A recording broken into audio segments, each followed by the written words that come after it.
Welcome viewers to the second episode of my new kind of like season 2 training regimen. And you know, a lot is happening. I kind of ramped up all the weight, added more weight. I can see that I'm getting stronger. I'm looking a lot more bigger, and I added a lot more cardio and sprints. But just make sure you don't overdo it, because when I'm starting to realize I'm getting kind of old. Like, I might be only 25, but I can't do the things I did when I was in high school. Like when I was in high school, I could do whatever and not worry about getting injured. I rarely got injured. If it was an injury, it'd be like a sprain, like something of my own fault. But me doing stuff on my own, like as a 25-year-old, I could just get injured by just doing too much. Like, you know, if you sprain your ankle, that's because you landed on it wrong. But if you like tear something or you feel like joint pain, that's just because you're old, you know? Like, I'm not as young as I used to. So what I recommend you younger viewers, people in high school, you got to make sure you train hard when you're in high school, because I feel like that's when your body is growing and that's where you're least likely to get injured. Now, I'm not saying to overdo it, but you could push yourself to the limits more when you're in high school. Like, if you guys look at the title, it said I pulled my hamstring. I actually did pull my hamstring today, so that means I can't do any sprints for about like 2 weeks. So I'm just gonna start doing light jogs, and hopefully just, you know, lose some fat with that cardio. But I think I think I pulled my hamstring because I overworked it. Because on Wednesday I did leg day. I'm gonna put what I did for leg day. It's gonna be the leg day kind of type of video. And then, so my legs were already kind of sore. And then usually Thursdays, that's where I do my sprinting and my running. And I go really hard on that one. So I made it there without any problems. My legs were sore. But then Friday, when I did back, I kind of want to see, let me see my 40-yard dash. So I ran it once.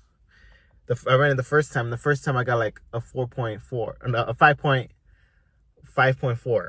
And I was like, that's a little slow, but my legs were sore. And I was like, let me try it again, but then let me try pushing it. And then the second time, I pushed it, and right when I was about to hit the finish line, I felt something pop, like stretch on my hamstring, and I couldn't even walk after that day. Today, I'm feeling a lot better. It's still a little sore, but I think if I ease off, it shouldn't be too hard. But even when I strained that, I ran like a 5.1. So that means if I didn't strain it, I probably would have got like a 4.8 or 4.7 or something. If I'm fresh, I could get like 4 something, but I wasn't fresh.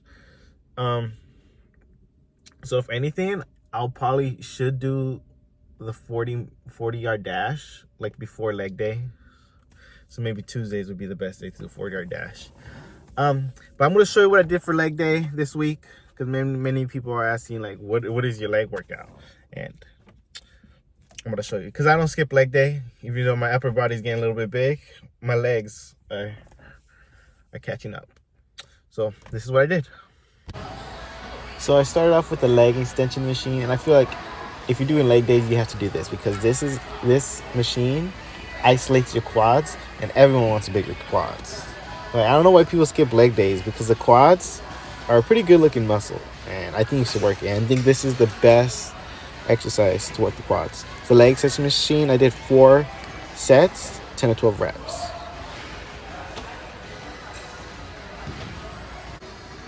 And once I got done with that, I went to the leg curls, and this was to work the hamstring. That means the muscle behind your leg on the back of your thigh.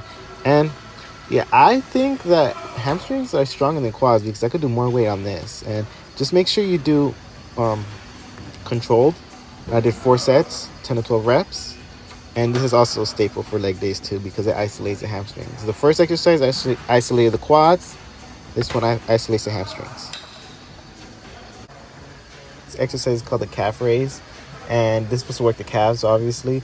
But most people say, oh, calves are genetic, but they are. But if you work them out, like, they're still gonna get big, and I'd rather have bigger calves than small calves. I did 4 sets, 10 to 12 reps. Just make sure you stretch before this one, because calves are like the easiest muscle to cramp up on. Now, you can't do leg day without squats, and this is where I included my squats. Now, I did 10 reps of 225. I try to do 4 sets because I really want to improve my squat. Because right now my max is 315, but lots of people say that you can't say you have a good squat unless you can do 400. So I really want to squat 405 minimum. So I have a long way to go. Plus, I had like a knee injury too, so I have lots of room to grow for my squat.